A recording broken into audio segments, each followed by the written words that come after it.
안녕하세요. 소리의 가치입니다. 구독과 좋아요, 알림 설정 부탁드려요. 오늘의 사연 시작할게요. 첫 번째 사연입니다. 결혼 6년 차 30대 중반 부부고 남편이 쓰는 글입니다. 새돌 아기 육아 중입니다. 와이프와 이야기하다가 도저히 답이 안 나오고 어디다가 이야기하려니 서로 얼굴에 침 뱉기 같고 익명으로 인터넷에 한번 올려보라고 해서 쓰는 글입니다. 와이프도 함께 보려고 합니다.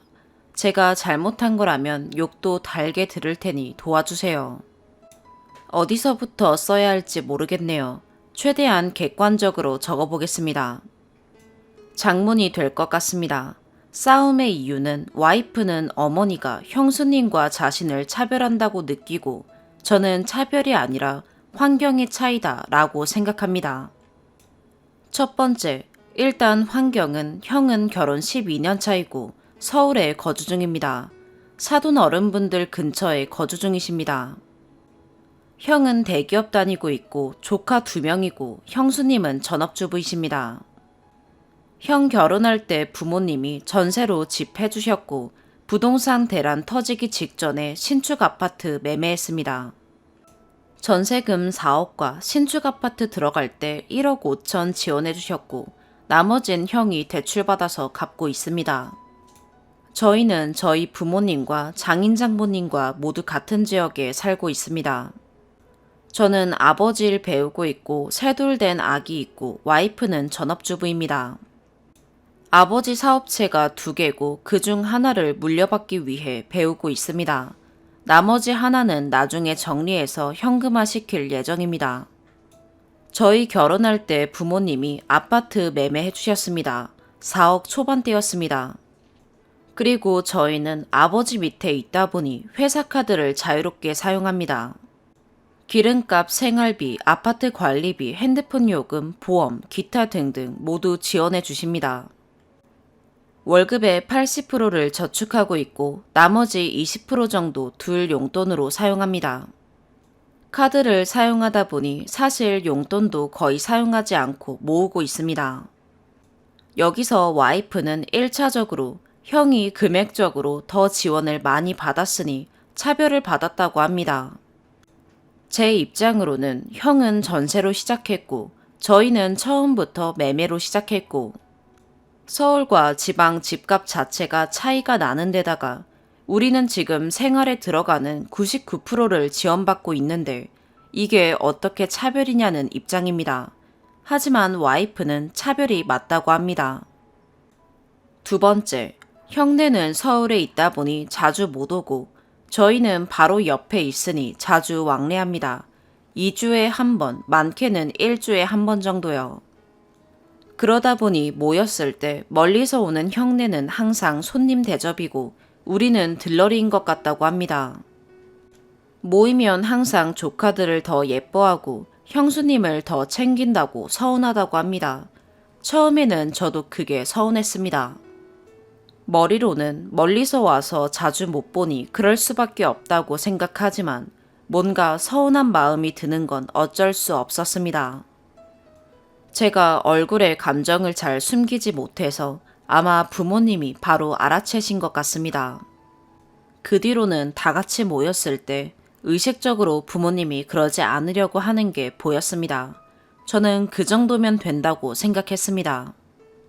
하지만 와이프는 여전히 같이 모였을 때 차별받는 느낌을 받는다고 합니다. 예전보다 없어진 건 맞지만 기본적으로 차별이 깔려 있으니 자잘한 곳에서 느낀다고 합니다. 그래서 결혼 생활 6년 동안 다 같이 모이고 나서 헤어진 후 단 한 번도 싸우지 않은 날이 없습니다. 1년에 명절, 생일 등 최소 3, 4번 정도는 모인다고 보면 그 중에 정말 단 한 번도요. 처음에는 싸움은 아니었고 와이프가 서운해해서 달랬고 저도 비슷한 느낌을 받아서 같이 대화를 했습니다. 하지만 그 후로 부모님께서 의식하시는 게 보였고 저는 그 정도면 충분하다고 생각했지만 와이프는 여전히 서운해했고 그것도 처음엔 달랬습니다. 하지만 그게 반복되고 매번 만난 후 저에게 냉랭하고 짜증스러운 말투로 대하고 저희 부모님에 대해서 이렇다 저렇다 말을 하니 견디기 힘들어졌습니다. 그러다 보니 어느 순간부터는 모임 후 매번 싸우게 됩니다. 혹시 어머니가 와이프한테 시집살이라도 시키느냐 아니면 평소에 괴롭히느냐 물어보면 그런 건 아니라고 합니다. 평소에 일절 터치도 없으시고 집에 찾아오지도 않으십니다. 저희가 1주에 한 번 혹은 2주에 한 번 본가에 방문해서 뵙는 거고 가면 음식도 어머니가 하시고 뒷정리만 저와 와이프가 합니다. 저 장인 장모님께 정말 할 수 있는 최선을 다합니다. 제 용돈 쪼개서 여행 보내드리고 필요한 거 있다고 하시면 사드리고 집이 근처라 일주일에 최소 한 번은 무조건 뵙습니다. 많으면 3-4번도 뵙습니다. 저라고 장인 장모님께 서운한 게 하나도 없을까요? 그냥 그러려니 하는 거고 와이프 부모님이시니 좋아하고 잘해드리고 싶은 거죠. 와이프와 연애 결혼인데 연애 기간 포함 10년이 넘었습니다. 지금도 지인들 만나면 저희 보고 연애 초기랑 똑같다고 이야기들 합니다. 얼마 전에 그동안 모은 용돈으로 와이프 차도 바꿔줬습니다. 처음 아기 태어나고 육아 시작할 때도 제가 할 수 있는 최선을 다했습니다. 퇴근하고 와이프와 바톤 터치하고 전적으로 제가 아기 다 받고 새벽 수유도 제가 일어나서 했었고 출근하기 전에도 우유병 등 다 씻어놓고 출근했고 와이프도 저한테 잘합니다. 몸이 많이 약한데 최선을 다해서 내조하고 있고 육아도 최선을 다해서 하고 있고 아침 저녁으로 안 챙겨도 될 것들 챙기려고 노력하고요. 항상 서로한테 고맙다, 사랑한다 말 자주 하면서 잘 지내고 있습니다. 하지만 그런 것들이 다 무색해질 만큼 저희 가족 모임 후 싸우고 나면 며칠을 이야기도 하지 않을 만큼 크게 싸웁니다. 이게 이렇게까지 싸울 일인가 싶을 만큼요. 지금 저희가 지원받는 게 얼마나 크고 멀리서 오는 형네를 조금 더 반긴다고 와이프가 부모님에 대해서 이렇다 저렇다 말을 하는 걸 들으면 그동안 정이 다 떨어져 버릴 만큼 와이프가 미워집니다. 정말 미쳐버릴 것 같습니다. 제가 이해력이 부족한 건가요? 제가 어떻게 해야 할까요? 제가 고쳐야 할 부분이 있다면 받아들일 준비가 되어 있으니 조언 부탁드립니다. 추가, 와이프입니다. 남편이 판에 글 써놨다고 보라고 해서 봤는데 제 욕이 엄청 달려있네요. 반박글 쓸게요. 남편이 쓴 글 큰 틀은 맞는데 빼먹은 게 있네요. 일단 기본적으로 남편은 저한테, 저희 부모님한테 잘해요. 인정합니다. 그런데 저도 그만큼 남편한테 하고 평소 시부모님께 잘합니다. 하루 건너 하루 안부 전화 드리고요. 주말에 제가 먼저 시부모님께 가자고 해서 가는 거고요. 저희 부모님도 남편한테 잘해주고요. 남편도 인정하는 부분입니다. 마치 평소에 제가 시부모님께 불만이 많은 것처럼 적혀 있는데 그런 건 아닙니다. 저도 지원받는 부분에 대해서 당연히 감사하게 생각하고 있고 시부모님 좋은 분들이세요. 저 처음 결혼하자마자 1년 동안 시부모님과 함께 살았어요. 당시에 아버님 사업이 조금 힘들 때라서 안정될 때까지 1년만 같이 살고 집 매매해 주신다고 하셔서 저 좋은 마음으로 그렇게 하자고 했었고 1년 살고 나왔어요. 그때 저는 막 시집 온 상황이고 형님은 이미 결혼한 지 6년 정도 됐었는데 그때도 형님네 내려오면 손님 대접받고 가시더라고요. 물론 어머님이 요리 다 하시고 뒷정리는 같이 하긴 했지만 그 묘한 기분 있잖아요. 같은 며느리지만 저는 이 집에 살고 있고 형님은 와서 손님처럼 있다가 가는 그 묘한 기분이요. 그리고 어머님이 아주버님에 대한 애정이 남다르시면서도 첫째 아들을 조금 어려워하세요. 어릴 때부터 타지에 떨어져서 살았다고 하시더라고요. 항상 우리 첫째 아들 최고다 마인드셔서 자연스럽게 옆에 있는 형님에 대한 애정도 많으신 것 같아요. 형님네 오면 어머님은 형님 옆에 딱 붙어서 계속 이런저런 이야기 하시고 진짜 딸과 함께 있는 것처럼 보이세요. 저희 남편은 집에서 마냥 귀엽고 만만한 아들이었더라고요. 그러다 보니 옆에 있는 저도 만만한 며느리가 되는 것 같았어요.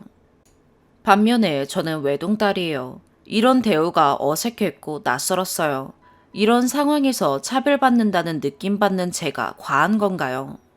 아무리 집도 해주셨고 생활비를 다 지원해 주신다고 하지만 차별받는다고 느낄 수 있잖아요.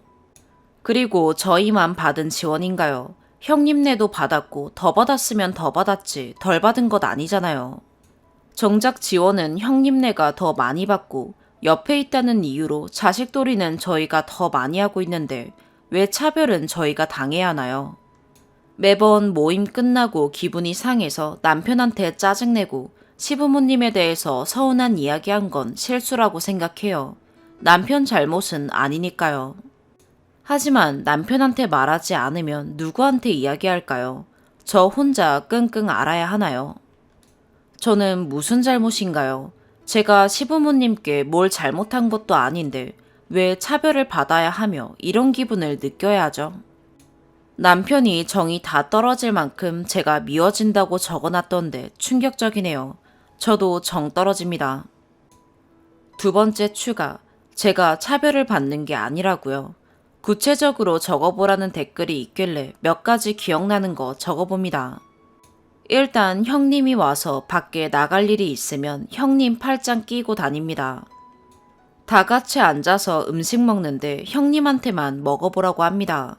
한 번은 제가 어머님 옆에 앉아있고 형님이 제 옆에 앉았는데 저를 건너서 형님한테만 먹어보라고 한 적도 있어요. 그리고 진짜 일부러 그러시나 싶을 정도로 땡땡아 땡땡아 노래를 부르고 다니세요. 뭐만 하면 땡땡아 이거 봐봐라, 땡땡아 저기 가보자, 땡땡아 이거 먹자, 형님한테만요. 다 같이 대화할 때도 어머님 양쪽에 형님 제가 앉아있으면 아예 몸을 형님 쪽으로 틀고 계세요. 저한텐 등만 보이는 거죠. 유치하죠. 근데 이게 쌓이니까 노이로제 걸릴 것 같아요. 이게 차별이 아닌가요? 형님을 더 이뻐하니까 어쩔 수 없는 거라고요. 형님과 저랑 둘 중에 누굴 더 예뻐하시는지는 어머님 마음이시죠. 그치만 최소한 같은 며느리면 누군가 한 명이 소외감을 느끼면 안 된다고 생각하는데요. 세 번째 추가, 남편입니다. 후기랄 것까지도 없을 것 같은데 많은 분들이 시간 내서 댓글을 달아주셨는데 짧게라도 써야 할 것 같아서요. 어제 저녁에 와이프와 이야기했습니다. 저도 댓글 보다 보니 제가 조금 더 처신을 잘했어야 했었나 싶은 생각도 들었고 서로 조금씩 양보해서 이쯤에서 묵은 감정 싹 털어내고 새롭게 시작할 수 있겠다 싶었습니다. 하지만 해결되는 건 없었습니다. 처음에 와이프가 댓글들을 읽으면서 본인이 과했다고 생각한 것 같긴 했지만 이야기가 길어지니 내가 뭘 그렇게 잘못했냐고 본인 나쁜 사람 만드니 속 시원하냐고 하네요.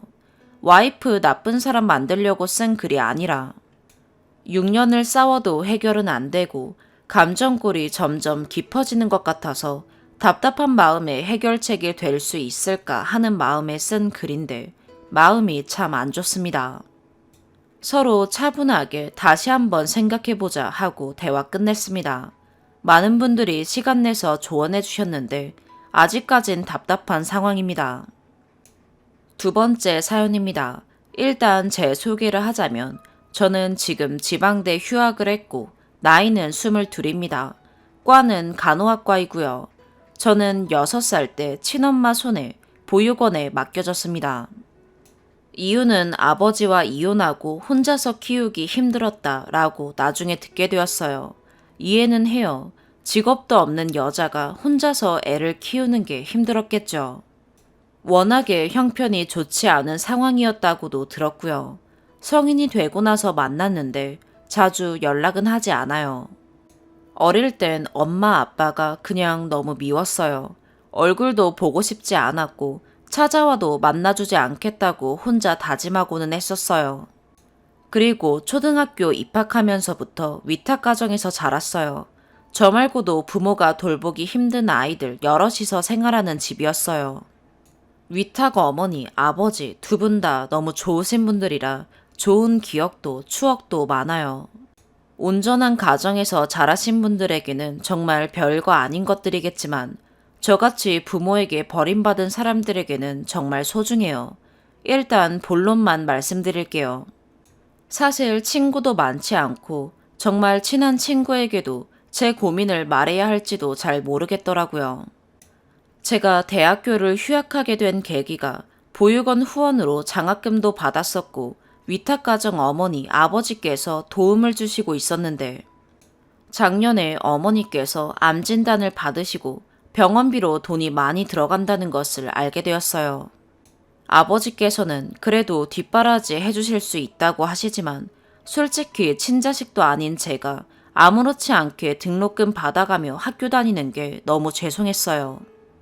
그래서 몰래 휴학하고 알바를 하기 시작했어요. 그러다 저번 달에 걸려서 엄청 혼나고 일단 제가 알바해서 다니겠다고 선포는 했는데 솔직히 자신 없네요. 안 그래도 코로나라 알바 구하기도 하늘의 별 따기인 거예요. 편의점, PC방, 전단지 붙이기 등등 진짜 안 해본 알바가 없어요. 그러다가 돈을 더 많이 벌 수 있는 알바를 찾았어요. 칵테일, 양주 파는 그런 바 아시죠? 퇴폐업소 그런 거 아니고 진짜 손님들끼리 오셔서 마시고 가시는 그런 곳이에요. 처음에 사장님하고 면접 보는데 너무 어려서 안 될 것 같다고 하셔서 등록금 벌어야 된다고 진짜 열심히 한다고 청소도 잘하고 시키는 거 다 잘할 테니까 일하게 해주시면 안 되냐고 매달렸거든요. 그래서 사장님이 부모님도 아시냐고 그러셔서 제 사정을 다 말씀드렸죠. 보육원에서 살고 어쩌고 저쩌고 다 말씀드렸더니 열심히 산다고 출근하라고 하시더라고요. 그래서 진짜 열심히 하면 돈 금방 모을 수 있겠다 생각에 지각 한 번 안 하고 설거지부터 청소까지 진짜 열심히 했어요. 그렇게 한 달 되고 지금 2달째 일하고 있어요. 참고로 제가 사는 지역은 코로나 거리두기 2단계일 때도 9시까지는 영업 가능했고요.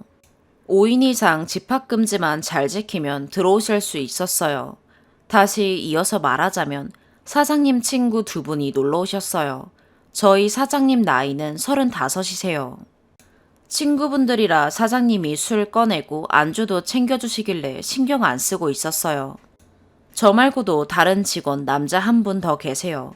워낙 금토가 바쁜 날인데 평일이라 가게 안에 손님도 별로 없고 바쁘지 않아서 카운터 안쪽에 앉아 있었는데 사장님이 절 부르시더라고요.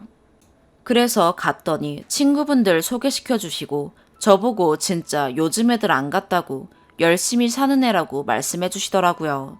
속으로 좀 불편했어요. 그런데 친구분 중에 한 분이 진짜 완전 너무너무 부담스럽게 잘생기신 거예요.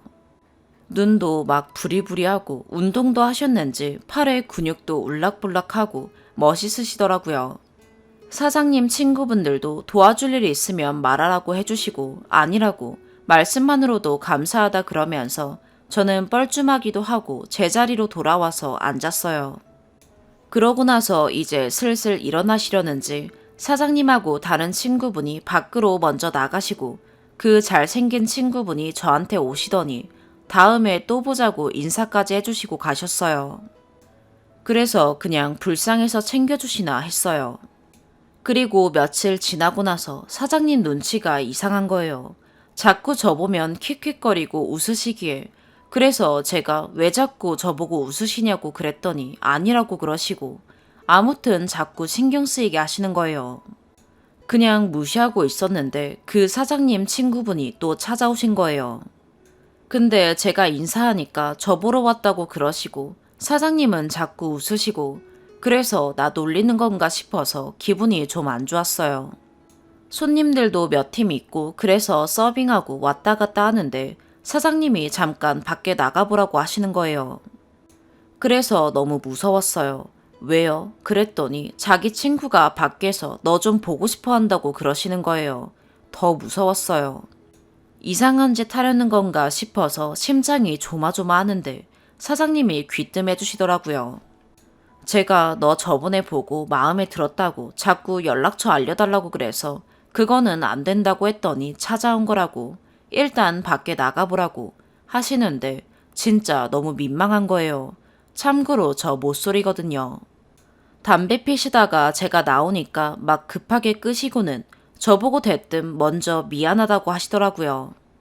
그런데 처음에 보고 너무 귀여웠다고 혹시 남자친구 있냐고 물어보는데 저는 땅만 쳐다보고 아니요, 아니요만 주구장창 말했거든요. 지금도 생각하면 너무 창피해요. 그런데 저도 싫지가 않았어요. 짝사랑은 해봤어도 누가 저한테 너 좋아한다는 말 들어본 적이 없었거든요. 아직 사귀는 사이는 아니고 밖에서 한번 만났어요.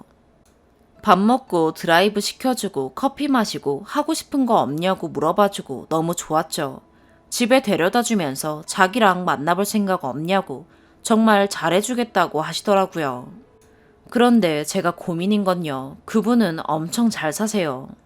차도 외제차고 딱 보기에도 사람이 풍기는 그런 게 있잖아요. 부티라고 해야 될까요? 집에서 사랑도 많이 받고 자란 것 같아요. 직업은 사업하세요. 카페도 여러 개 있고 사장님도 진짜 착한 놈이라고 부모님도 다 좋으시고 너 사랑 많이 받을 거라고.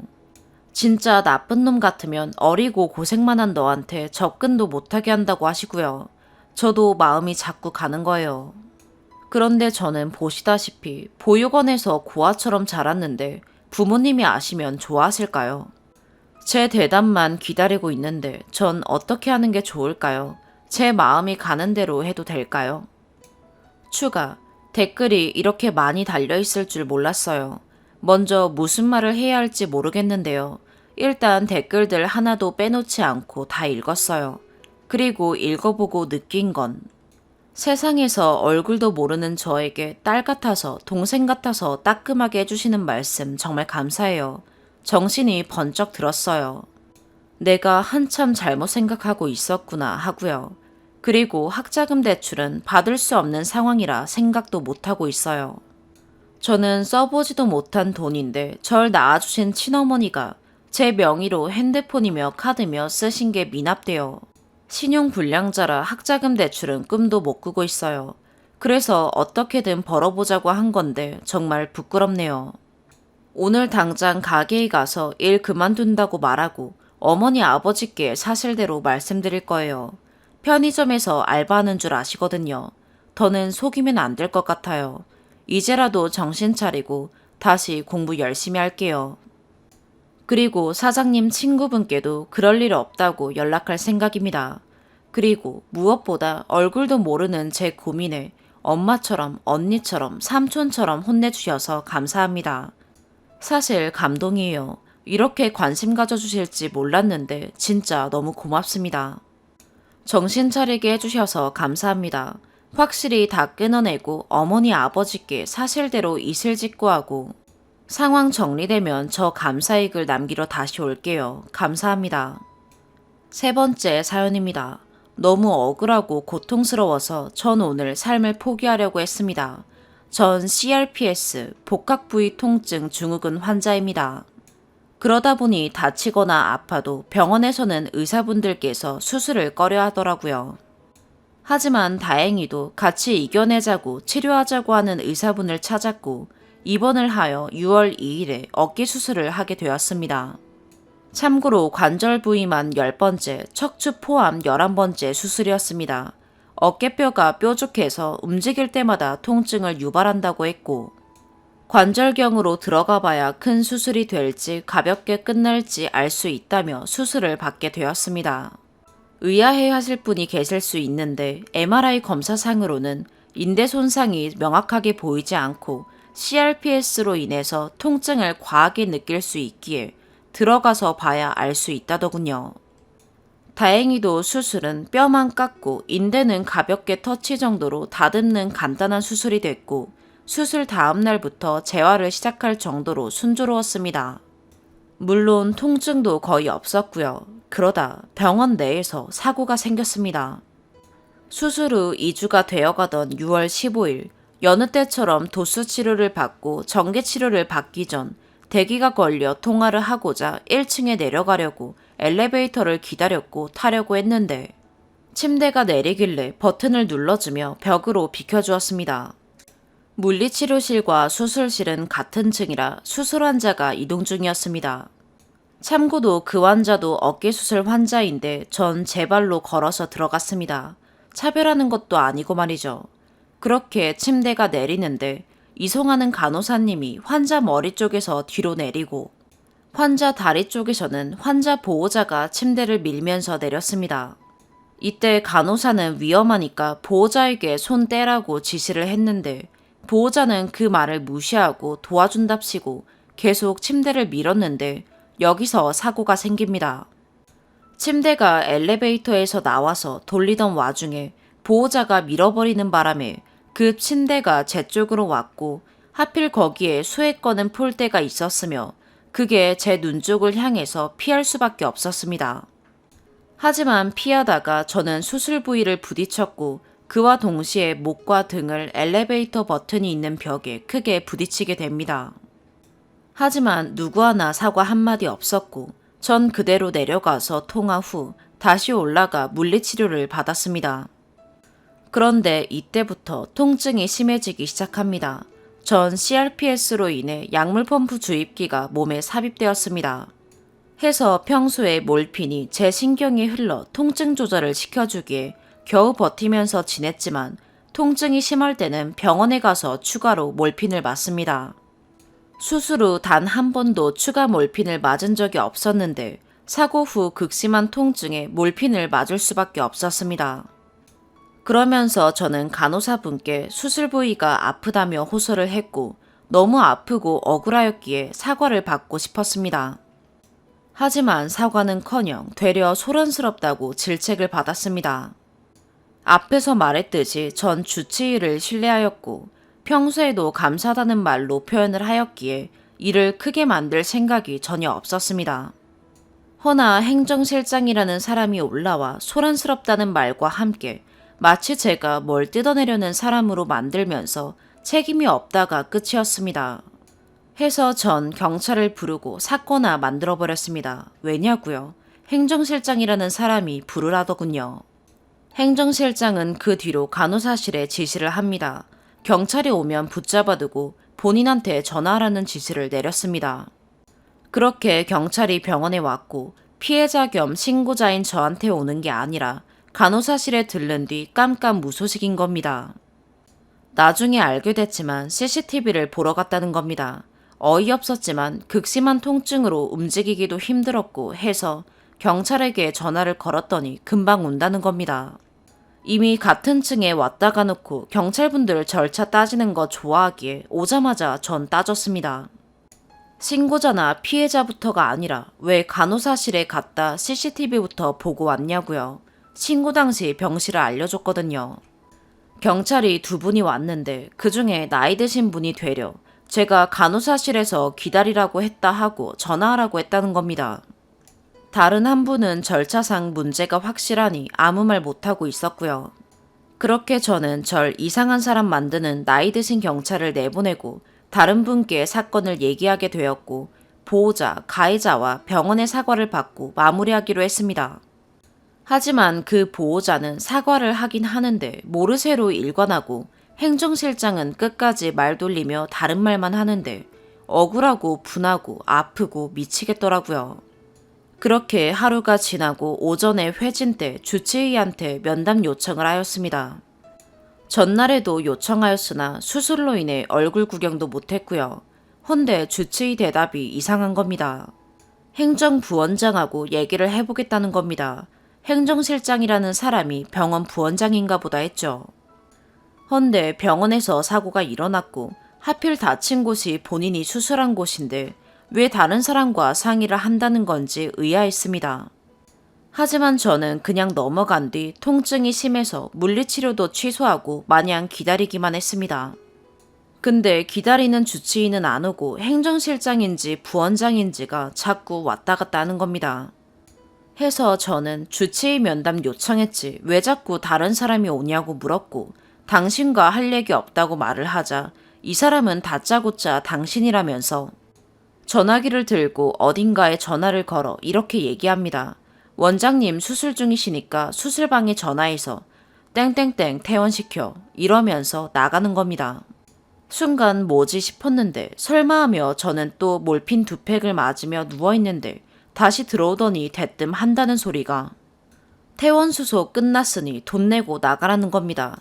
그래서 저는 아니 이게 무슨 경우냐 주치의가 와서 얘기해야지 왜 그쪽이 와서 그러냐 라고 말하며 의료진을 불러달라 했습니다.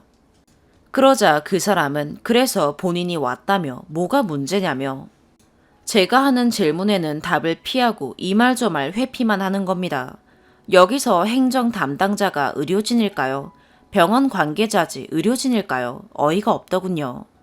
주사 바늘을 꼽고 있는 와중에 다짜고짜 나가라니 수술한 병원에서 사고가 났고 극심한 통증이 시작됐는데 나가라니. 저요. 수술하고 엑스레이 한 번 안 찍었습니다.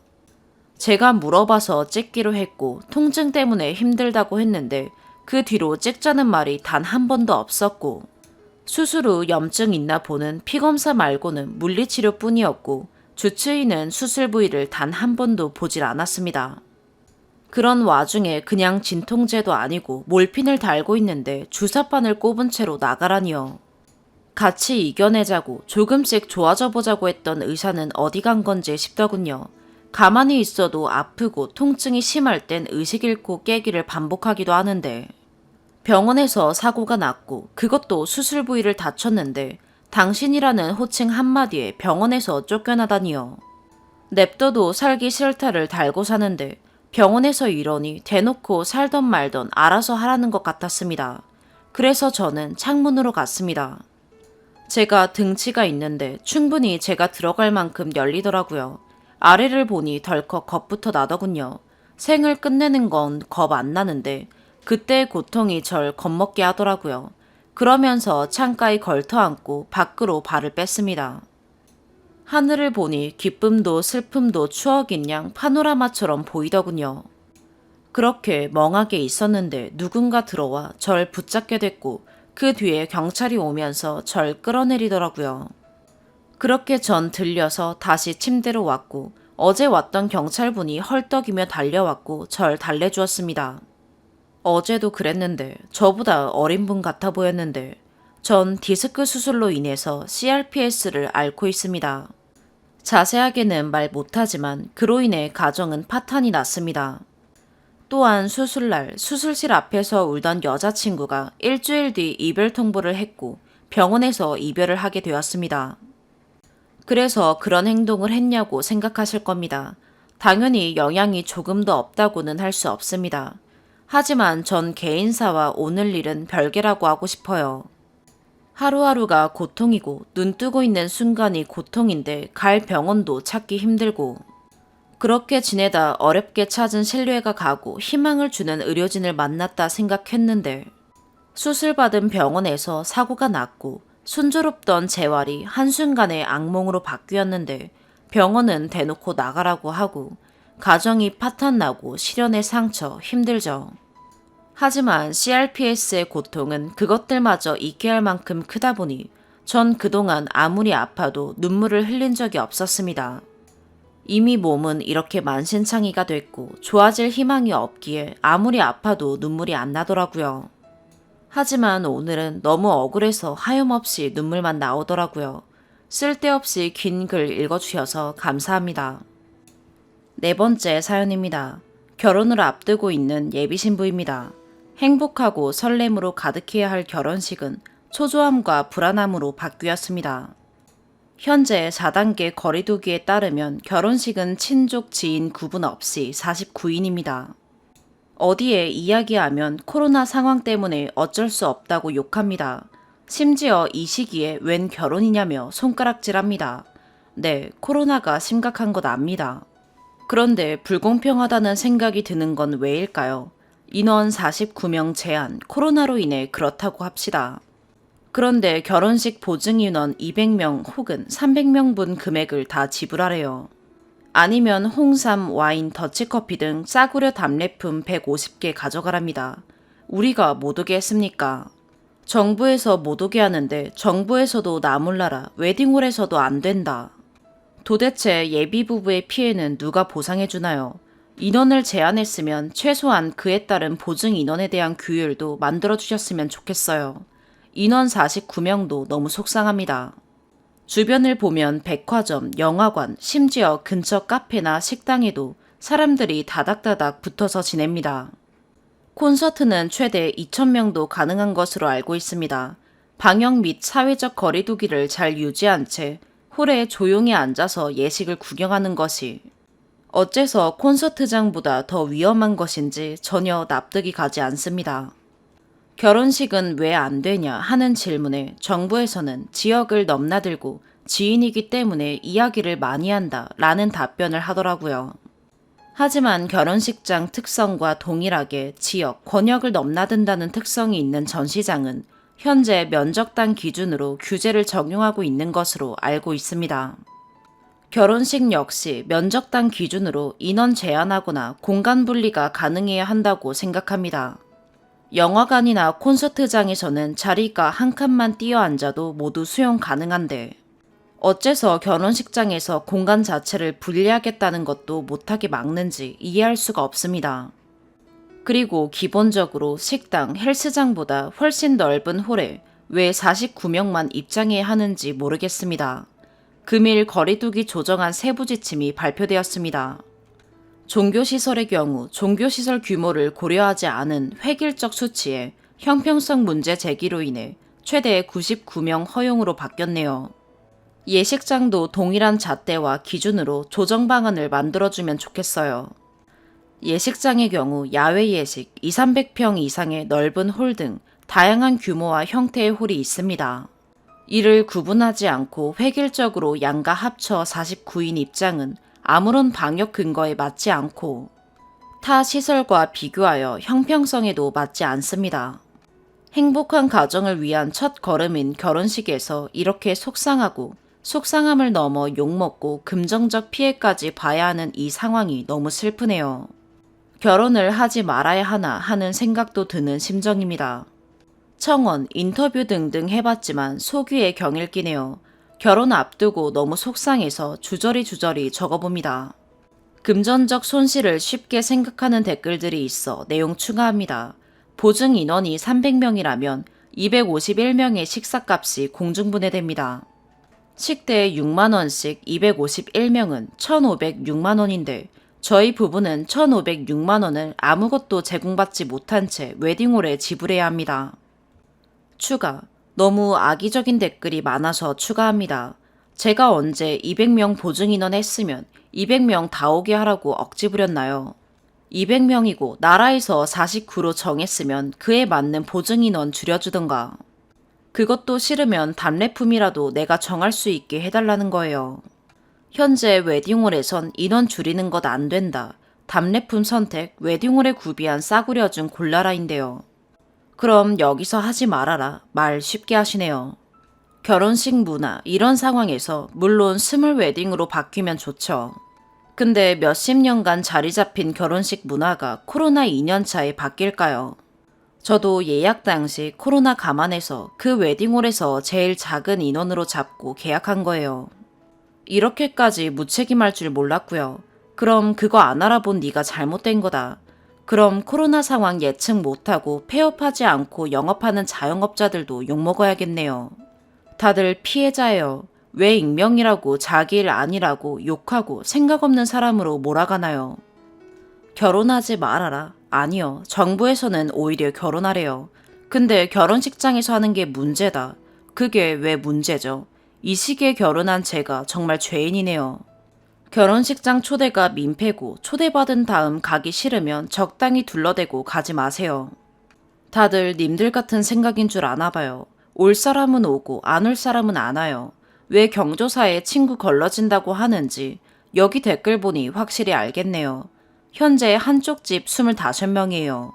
저희 집의 경우 형제도 인원수 포함 집안 최소 어른 참석하면 친구를 5~6명 정도밖에 못 불러요.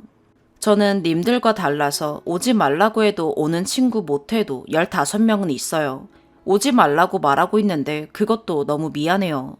그리고 결혼식에선 밥 먹잖아. 혹은 아는 사람이라 스킨십해서 위험하잖아. 라는데 이게 제일 어이없네요.